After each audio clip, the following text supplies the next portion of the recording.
So, Excellencies,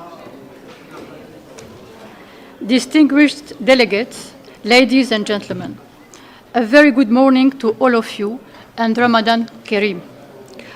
I would like to greet also one of our panelists who is joining us online from Malaysia, Dr. Surinderpal Kaur. My greetings go as well to the audience who is following this event on UN Web TV. So, dear friends, I would like to welcome you all at this second edition of the International Day to Combat Islamophobia, co-organized by the Permanent Delegation of the Organization of Islamic Cooperation and the United Nations Office in Geneva. As you know, this day is organized pursuant to UNGA Resolution 76/254, which was adopted after the tragic events which occurred on 15 March 2019 in Christchurch, New Zealand. It is dedicated to all people from all religions and beliefs, victims of hate speech, discriminations, and stereotypes. We can note in this context that Islamophobia is on the rise following the Israeli aggression on Gaza. UNGA Resolution 76/254 mentions the overall rise in instances of discrimination, intolerance, and violence directed against members of many religious and other communities in various parts of the world, including cases motivated by Islamophobia, anti-Semitism, and Christianophobia, and prejudices against persons of other religions or beliefs. The objective of this International Day is to raise awareness about these phenomena and constitute a call to action to curb them. Discrimination and stereotypes based on religion or belief are doing a lot of harm as they dehumanize people and prevent them from enjoying their rights. The series of desecration of the Holy Quran that we witnessed a few months ago are also to be condemned. We need to combat these scourges with great resolve with all the tools we have at our disposal, notably HRC Resolution 16/18 and 53/1. Our common goal is to promote mutual understanding and respect for all. Today, we are going to talk about all these issues with our guests. So first on our program, we have Her Excellency Mrs. Tatiana Valovaya, Director General of UNOG, who will make some opening remarks. We are very happy to have you with us today, Madam, and you have the floor. Thank you. Excellencies, ladies and gentlemen, welcome to the Palais des Nations for the commemoration of the second edition of the International Day to Combat Islamophobia. We gathered here today to promote the common values of respect, tolerance, and interfaith harmony. I extend my warmest wishes as millions of Muslims around the world are observing the holy month of Ramadan that symbolizes solidarity, reconciliation, and benevolence. It serves as a time for introspection and spiritual connection, fostering unity and support among communities. Let me join the UN Secretary General in his call to make this holy period a time for empathy, action, and peace. In 2022, the UN General Assembly designated 15th March as the International Day to Combat Islamophobia, reflecting its profound concern regarding the increasing incidence of discrimination, intolerance, and violence against various religious groups worldwide. The persistent rise in hatred, discrimination, and violence against Muslims globally, exacerbated by the developments in the Middle East, underscores the severity of these challenges.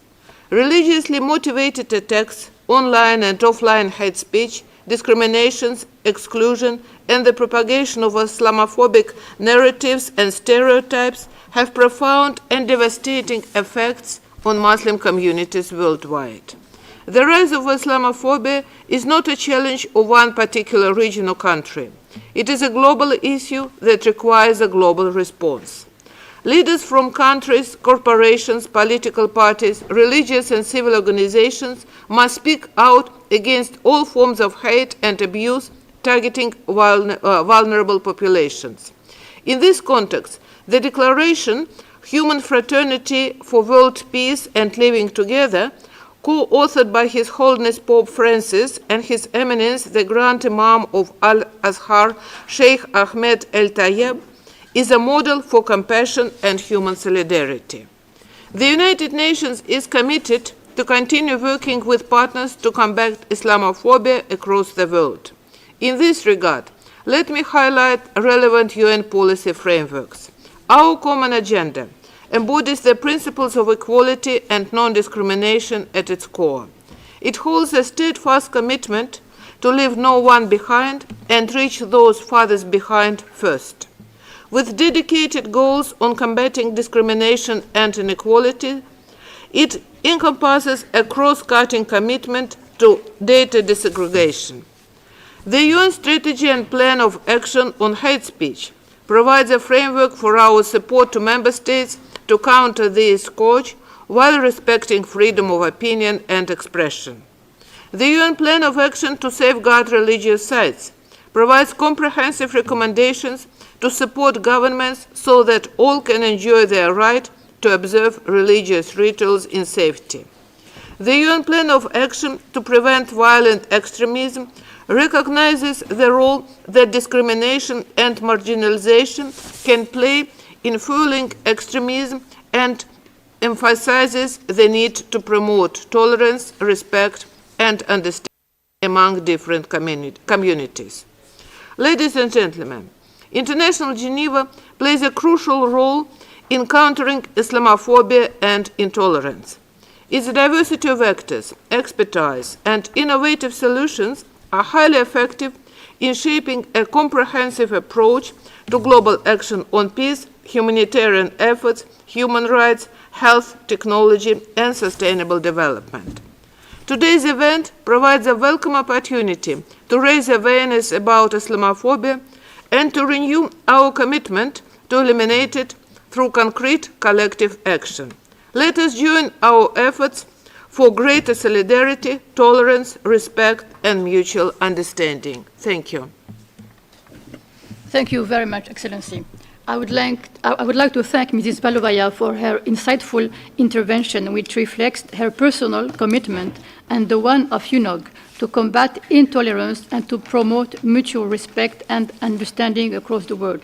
We would like also to thank you very much for your availability and the readiness of UNOG to co-organize this event. So I understand, Mrs.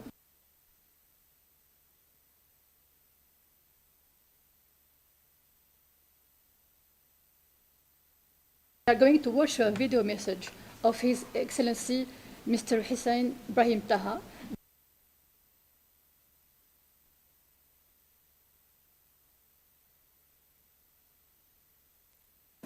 بسم الله الرحمن الرحيم والصلاة والسلام على سيدنا محمد وعلى آله وصحبه أجمعين. Aujourd'hui, nous commémorons ensemble la journée internationale de la lutte contre l'islamophobie. Je pense que cet événement est l'occasion de réitérer notre solidarité avec les victimes de l'islamophobie et avec les victimes d'incidents d'actions violentes, de harcèlement et d'intimidation motivées par la haine et l'intolérance religieuse. Cet événement est crucial parce qu'il nous rappelle constamment que la haine et l'intolérance peuvent aujourd'hui se manifester par une violence désastreuse, en particulier lorsqu'elles sont commises par la base de la foi, sur la base de la foi ou de la religion. C'est également l'occasion de mobiliser la volonté politique et de lancer un appel mondial à toutes les parties prenantes pour qu'elles prennent les mesures concrètes afin de dissuader les forces du mal dont la principale intention est de détruire la vie harmonieuse et la conscience pacifique des événements des différentes religions.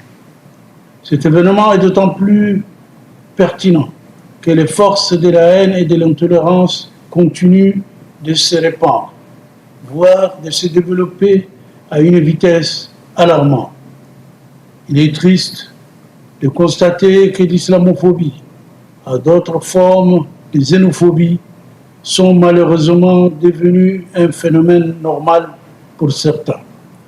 Il est en effet très triste de constater que dans certains pays, les actions provocatrices ont continué à avoir lieu, souvent avec la protection évidente des autorités. Des figures emblématiques de certaines religions ont été consultées, des textes religieux et des écritures saintes ont été brûlés et profanés, des lieux saints de culte ont été attaqués, des individus ont été pris pour cible uniquement en raison de leur foi ou de leur religion. Dans le passé, de tels incidents se produisent occasionnellement, mais de nos jours, ils sont devenus intenses dans notre rythme quotidien dans différents endroits. C'est pourquoi, au nom de l'Organisation de la coopération islamique, je voudrais réitérer notre profonde reconnaissance aux Nations Unies pour l'adoption par l'Assemblée générale de la résolution 76-254 désignant le 15 mars comme journée internationale de lutte contre l'islamophobie. Il s'agit d'une étape cruciale dans la lutte contre l'incitation à la haine et la discrimination et la violence fondée sur la religion. Permettez-moi de saisir cette occasion pour renouveler notre appel collectif à donner à tous les membres de la communauté internationale afin qu'ils prennent des mesures et unissent leurs forces pour lutter contre l'islamophobie et promouvoir les valeurs de tolérance, de compréhension, d'harmonie interconfessionnelle et la coexistence pacifique entre les différentes religions et cultures. Assalamu alaikum wa rahmatullahi wa barakatuh. So we thank very much His Excellency Mr. Taha for his insightful remarks and relay his call for action to combat religious hatred and to promote a pacific coexistence between people, cultures, and civilizations.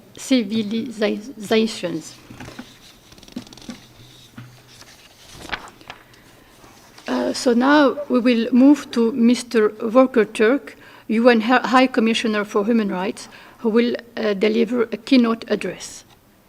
Do we have the video, please? Excellencies, colleagues, I want to first wish Ramadan Kareem to all those observing. Thank you to the Organization for Islamic Cooperation for convening this event, marking the International Day to Combat Islamophobia. We remember the 51 victims who were murdered exactly 5 years ago at the Al Noor Mosque and Linwood Islamic Center in Christchurch, New Zealand. And we remember all victims around the world who have suffered and continue to suffer the consequences of hate.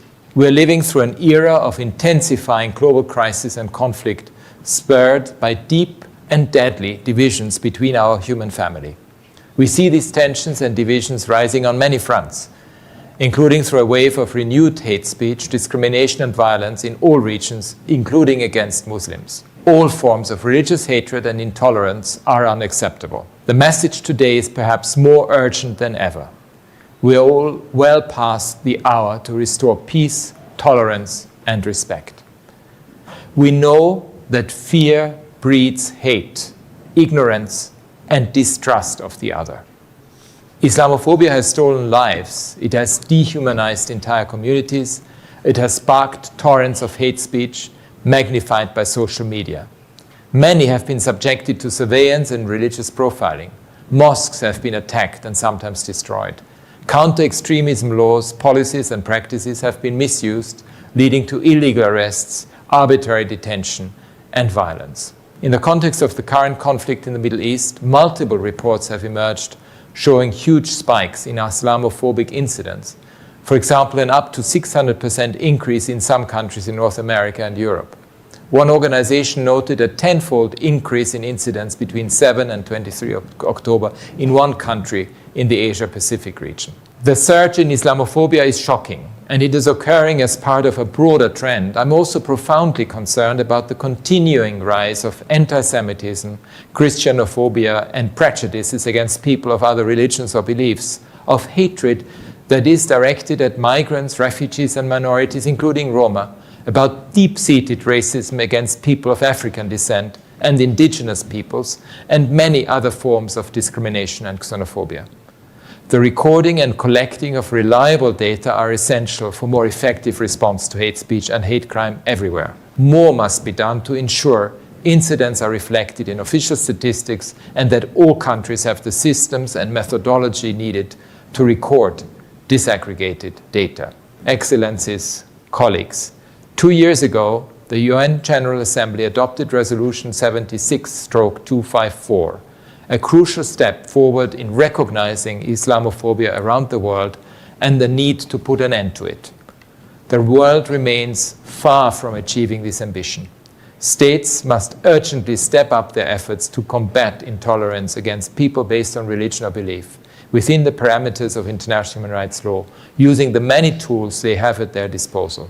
Several frameworks already exist. Human Rights Council Resolution 16/18 has set out an action plan for countries to address religious intolerance, and the Istanbul process is a dedicated intergovernmental mechanism to implement it. The Rabat Plan of Action, which was developed by my office, and the Beirut Declaration on Faith for Rights can further guide countries' efforts. And to address the root causes of religious hatred, my office's practical guide to developing comprehensive anti-discrimination legislation is a crucial tool to support states in protecting minority rights. While states have a leading role to play in countering discrimination and intolerance, governments, religious leaders, faith-based actors, civil society organizations, and social media platforms can and should all work together to bridge divides and foster deeper dialogue and understanding. Faith literacy, in other words, knowledge and understanding about the values of each religion and belief, is also crucial.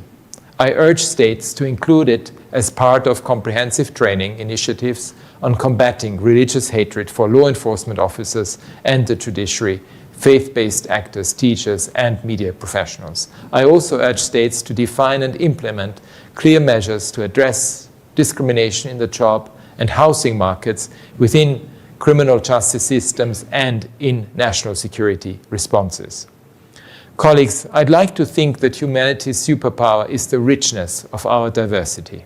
I sincerely hope that by embracing and celebrating our differences, we can stop these vicious cycles of prejudice, hate, and violence. And in doing so, we can rebuild the space for dialogue, tolerance, and respect for our fellow human beings, no matter their religion and no matter who or what they believe in. Thank you. I would like to thank very much the High Commissioner for his very comprehensive address and take this opportunity to thank him, as well as his office, for all their efforts aimed at tackling hate speech, discrimination, and related issues. He noted the need to collect data to have a better picture of the discriminations and incidents based on religion or belief in order to tackle them more efficiently. As he rightly mentioned, we have many tools at our disposal that we need to implement. So thank you very much for being with us today, Excellency. Thank you. Thank you.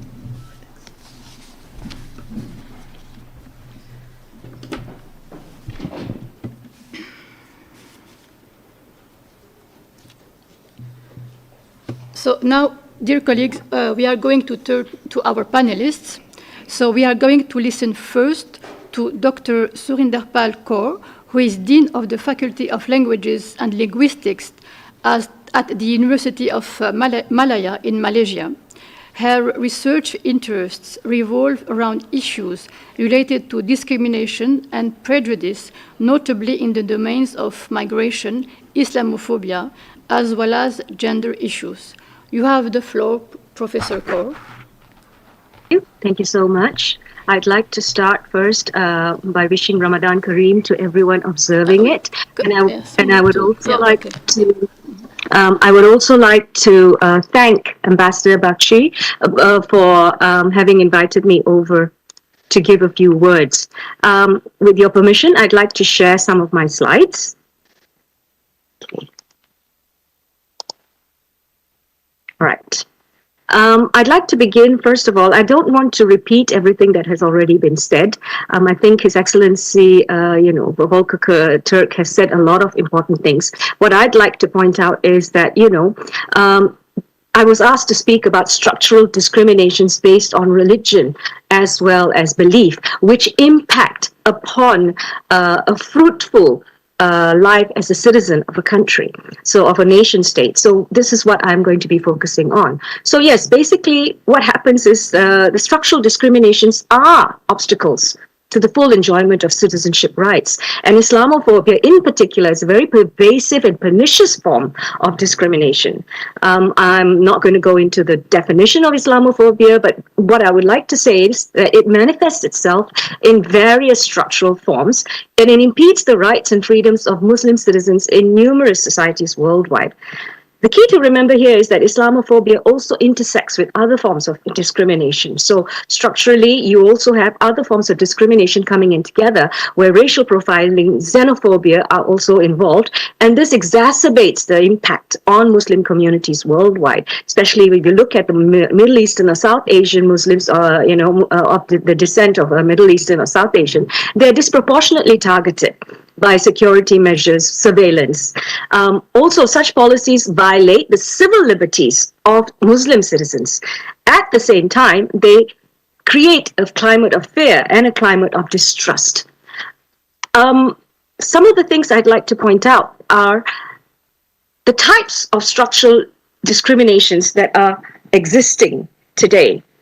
You've got discriminatory legislation. Some countries have enacted laws that specifically target Muslim citizens, such as bans on religious attire. And these very often disproportionately affect Muslim women, limiting their ability to freely express their religious beliefs in public life. Then you've got surveillance and profiling, where government surveillance programs, law enforcement practices, again disproportionately target Muslim communities under the guise of counter-terrorism efforts. So Muslims very often face increased scrutiny at airports, border crossings, as well as in public spaces, and this leads to a feeling of alienation amongst these communities. We also have employment discrimination, where studies have shown that job applicants with Muslim-sounding names are less likely to be called for interviews and face harassment and discrimination. Educational discrimination. Students face discrimination in educational settings, and of course there's Islamophobic attitudes amongst peers, amongst educators.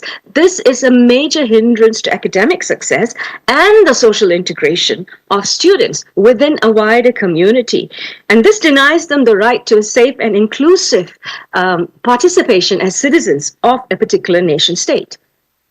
We move on now to media representation. I don't have to say a lot about this because every day we face a blast of stereotypes and misrepresentations of Muslims in the media, which perpetuates Islamophobia. So what happens here is that, often there are depictions of Muslims as being inherently violent. And this again reinforces and fosters the climate of fear and suspicion. Leads on to hate crimes and violence, and this has been talked about before by my very able colleagues at the panel today. Muslim attacks, physical assaults, vandalism of Islamic centers are all too common. And again, this creates this climate of fear within a nation state that benefits no one within that nation state, nor does it benefit the citizens, and undermines, in fact, their sense of belonging and citizenship. now talk about institutional bias, where government agencies themselves, educational institutions, they perpetuate Islamophobia. They perpetuate other kinds of discrimination as well. And, although I am focusing on Islamophobia, I would like to acknowledge that there are other kinds of discriminations that are based on religion or belief systems. Again, all of these impact on civil society. So how do we counter structural discriminations based on religion? Well, first of all, we need to talk about legal protections. As His Excellency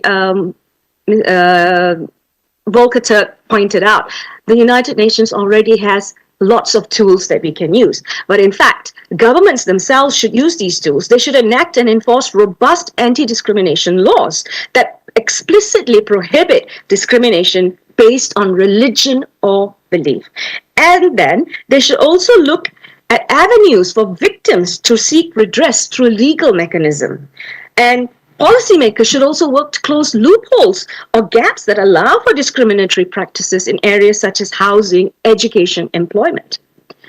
Moving on to education and awareness, we should be promoting education and an awareness about Islam and Muslims, as well as other types of minority belief systems, and challenge these stereotypes and misconceptions. There should be accurate and balanced representations of Islam in curricula in schools, fostering empathy, understanding, and respect for religious diversity. Community engagement is another very, very strong tool here. Building strong, inclusive communities is a must. It is crucial in combating Islamophobia, crucial in combating structural discrimination. Civil society organizations, religious leaders, community activists should work collaboratively to create spaces, to create mutual understanding and solidarity across religious and cultural divides. In fact, we should also focus on community-led initiatives, interfaith events, cultural festivities, as well as neighborhood outreaches program, which can help bridge divides. Media literacy is another thing that we can focus on. I think we should really call out the media that perpetuate stereotypes and encourage them to seek out diverse perspectives. They should be encouraged to adopt ethical reporting standards. And in this case as well, we should actually work towards reducing the echo chambers on social media, which create and perpetuate discriminations online. Political leaders need to have the will to combat. They must demonstrate a commitment to upholding the rights and dignity of all citizens, and there must be empowerment and support to combat any kind of discrimination. And this provides access to legal aid, counseling services, as well as community support networks. And at the global stage, because Islamophobia is a global phenomenon, international cooperation is absolutely necessary. And if we coordinate and do implement these strategies, I think there can be many inclusive and equitable environments to help us free ourselves from discrimination. Just going on, and I'm not going to talk very much about this, there have been success stories based on the tools that we have. Canada, Sweden, United Kingdom, as well as New Zealand, that actually precipitated today's day. They have actually taken swift action. They have created human rights commissions that promote understanding. The Swedish government has a legal framework that includes provisions to address discrimination. Canadian government has launched initiatives as the anti-racism strategy. So these measures are already there. They are already something that we can focus on, which are already success stories, which other nation states can emulate, as well as use the tools and other platforms that are already in existence by the UNOG. However, I'd like to say that although these examples demonstrate progress in countering structural discrimination based on religion or belief, we need to note challenges always persist. In fact, as rightly pointed out, Islamophobia is on the rise. It has already been at a very crucial state and it's still rising. So ongoing efforts are needed to ensure the full enjoyment of citizenship rights for all individuals, regardless of their religious affiliation.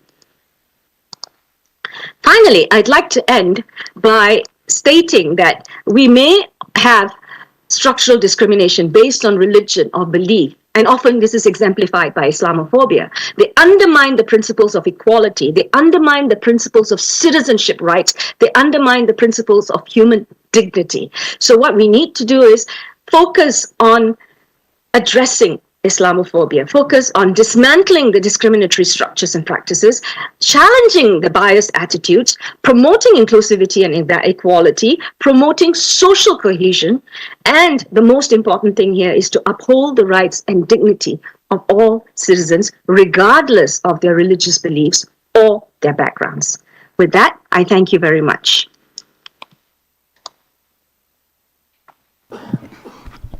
So I would like to thank very much Professor Kaur for her very thoughtful presentation. You strive to go deeper, Professor, in the understanding of the issues we are talking about.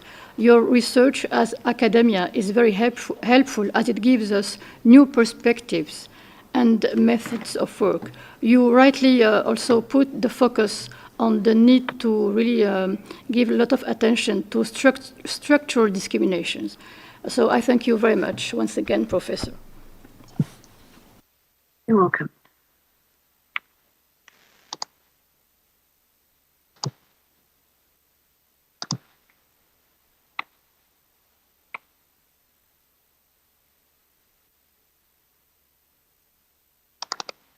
Is an affiliated organ of the OIC, and one of its objectives is to act at the international level to promote cooperation with youth organizations with the view to enhancing dialogue and tolerance among them. So you have the floor, Mr. Taha. Thank you very much. Bismillahirrahmanirrahim. Assalamu alaikum wa rahmatullahi wa barakatuh. Peace be upon all of you. Dear Excellencies, esteemed guests, ladies and gentlemen, dear ambassadors, first of all, I want to extend my sincere gratitude to Her Excellency Ambassador Nasime Bagli, the permanent observer of the permanent representative of the OIC, for her great efforts in organizing this impactful event. It is a distinct honor to address you on this inaugural International Day to Combat Islamophobia, standing in solidarity with the resilient young people who bear the weight of its harmful effects on personal, familial, and collective levels. And I wish that all the loss for the Islamophobic crimes, starting from the Christchurch loss, may their souls may rest in peace. On this special occasion dedicated to combating Islamophobia, racism, and hate crimes, we are reminded of the imperative to address their root causes. Our commitment extends beyond mere acknowledgement to actively healing the wounds inflicted by various Islamophobic incidents globally. On the ongoing acts such as the mosque burnings and killings, insults, and burning of the Holy Quran, and targeting of the girls with hijab, demand our collective attention. Fueled by extremist ideologies and political agendas, these incidents seek to eliminate and deprive individuals of their basic rights, education, civic engagements, and their promising future. And unfortunately, I want to underline that most of these crimes left unattended or without any legal consequences. And unfortunately, the rise in the number of the Islamophobic crimes and incidents all around the world is at rise. As we reflect on the blessed month of the Ramadan, a time of peace and worship, our hearts weigh heavy with the catastrophic genocide and systematic atrocities in Gaza. The crimes against the civilians, women, and innocent children demand urgent humanitarian aid, recovery efforts, and coordinated mobilization of resources. And the international community must revisit the legal framework for children and youth under occupation, advocating for a legal approach that ensures the justice, inclusivity, and accountability. And on this point, while we are looking to the root causes of the Islamophobia, one of the major points may be the migrations that's been faced by the Western societies.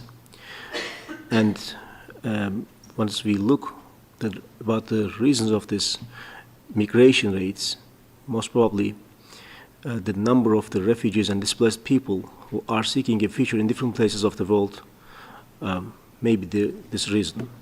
But these people who are seeking their futures in different countries were quite happy in their lands until the mostly man-made disasters had hit their countries. So if we are talking about Islamophobia and root causes, I think we should talk about how we can live in peace in all around the world.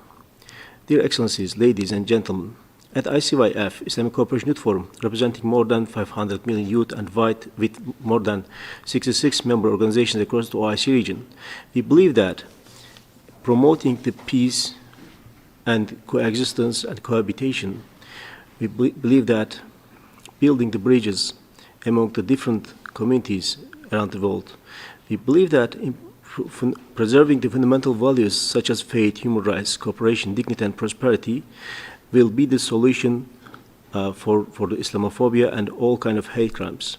So for promoting the peace and coexistence culture, we are, with the support of the different member countries, we are organizing different projects. In 2023, ICYF launched a global youth action against Islamophobia, partnering with the member institutions. This initiative introduced a youth global declaration on Islamophobia, and it was a call for action for the whole stakeholders. And in ICYF, with the collaboration with its international partners, we had organized several panels. One of them was the hybrid panel, which has been organized in the 78th United Nations General Assembly, focused on engaging youth in abolishing all forms of racism from a faith perspective. The event aimed to contribute to a sustainable future. The discussions involved with the faith leaders, youth activists, and experts, combining in-person and virtual participation. Furthermore, the 62nd session of the Commission for the Social Development served as the backdrop for a crucial side event titled Safeguarding the Future, Mitigating Aggression's Impact on the Future of Children and Youth in Palestine, which has been held in 7th of February 2024 at the headquarters of the United Nations in New York. And this collaborative effort brought together great speakers and policymakers who are shared valuable insights. Moving beyond immediate social and economic concerns, dialogue aimed at fostering inclusive development for the youth in Palestine. Today, as I address you here, ICYF is organizing a side event on the margins of the CSW 68 titled Empowering the Youth and Women for a Sustainable Future. And this side event also aims to address the new challenges by applying innovative technologies and solutions for catalyzing collaborative action. Dear Excellencies, the fight against Islamophobia necessitates a collective integrated strategy to safeguard young generations from socio-economic and psychological harm. Under the Youth Global Action led by ICYF, organizations globally can actively participate, fostering dialogue, experiencing sharing, and collaboration for effective solutions. This collective action invites governments and international organizations to join hands through enhanced cooperation, transcending OIC institutions or Muslim youth alone. Our focus must be on eradicating discrimination and Islamophobic narratives, encouraging interfaith dialogue, and raising awareness of genuine understanding of the faith and tradition. Finally, let us enhance our coordinated efforts on both national and international levels to eradicate all forms of discrimination. And again, I want to repeat the necessity of immediate action for tackling the Islamophobia is crucial. These immediate actions shall be giving a place in the school curriculums about Islam as a religion of peace, and we need strong legal protection mechanisms. We need the representative of Muslims at all levels in different communities, and we need a strengthened and empowered mechanism for application for the victims of the Islamophobic hatred. I appreciate your time and attention to this crucial cause, emphasizing the importance of the cooperation, conversation, and respect on our shared journey toward a more inclusive, tolerant, and peaceful world. And as Her Excellency mentioned, if anyone is left behind, we are all left behind. Assalamu alaikum wa rahmatullahi wa barakatuh. Ramazan Kareem. Thank you very much. Thank you very much, Mr. Taha. I would like to thank you for this presentation. You are indeed very active on the ground, doing concrete things at the level of youth associations. It is important to be on the ground and instill at the youth level the values of tolerance and mutual respect. So really we encourage you to in your noble mission. Thank you very much. So now I'm going to open the floor for questions and comments. and I will first give the floor to the groups. So I will start. Yeah. So I will give the floor now to Pakistan, to the distinguished ambassador of Pakistan, in his capacity as OIC coordinator. You have the floor, Excellency.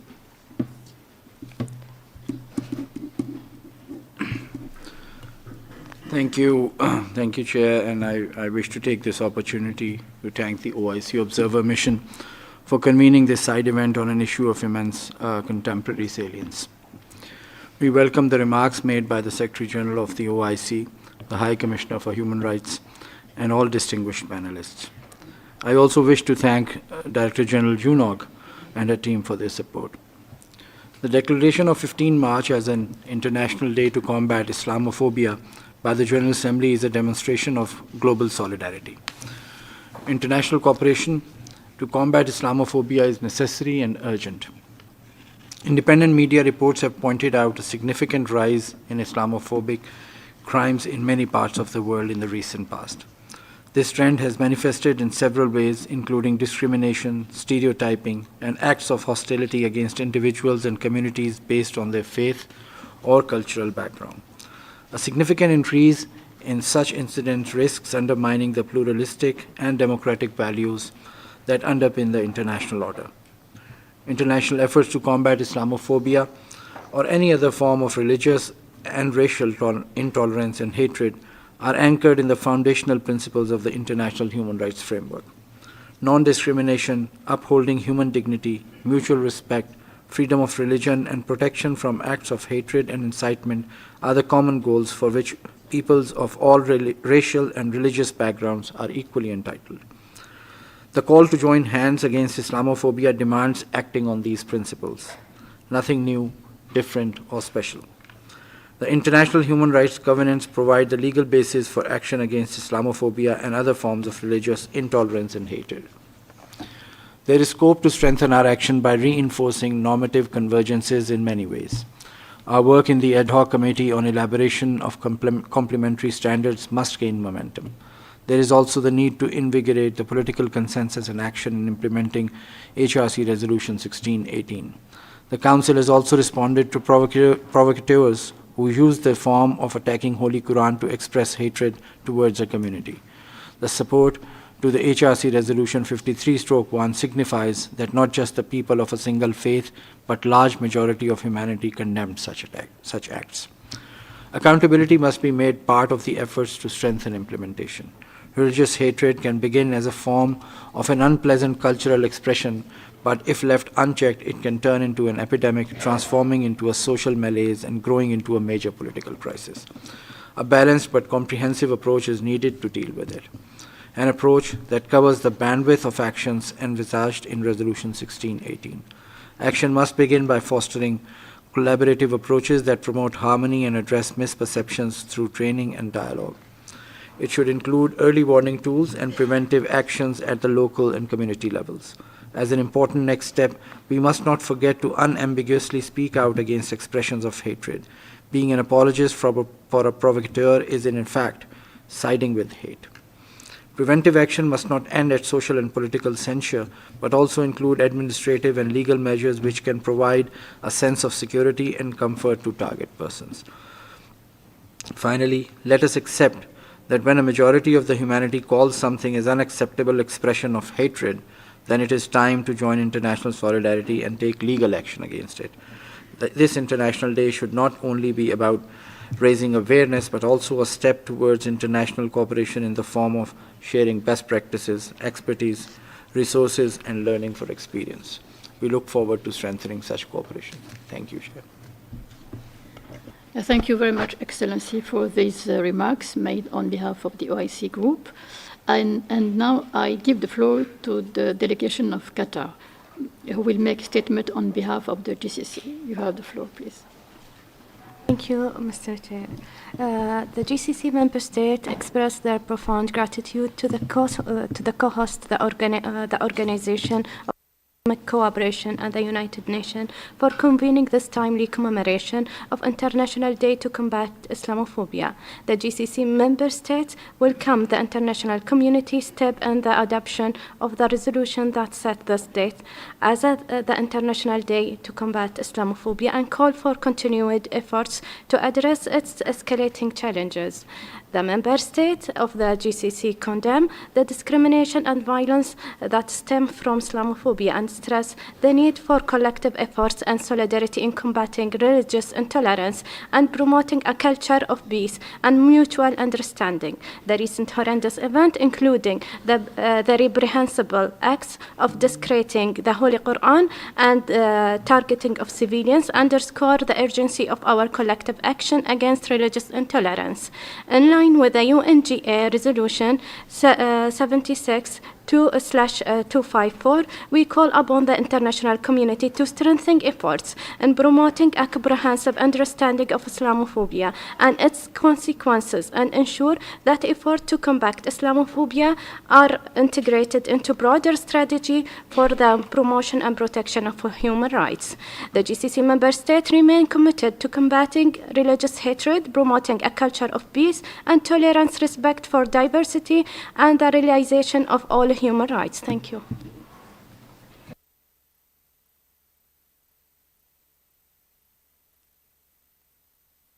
Own capacity. So you have the floor.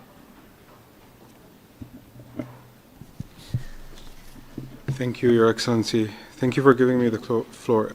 Ladies and gentlemen, Assalamu alaikum, and greetings to all of you. First of all, I would like to thank the OIC Permanent Delegation and the UN Office in Geneva for co-organizing this important event and to commemorate the second edition of the International Day to Combat Islamophobia. We also thank His Excellency, the Director General of the OIC, and the High Commissioner for Human Rights, and our distinguished panelists.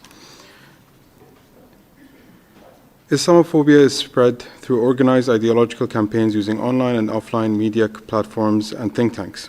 The social and political legislative measures that discriminate against and violate the rights of Muslims, such as prohibiting Muslim women from wearing headscarves in the workplace, banning of religious symbols of Islam, and undertaking security policies stigmatizing Muslim populations, and most recently the burning of copies of the Holy Quran in some countries, are typical examples of this heinous practice.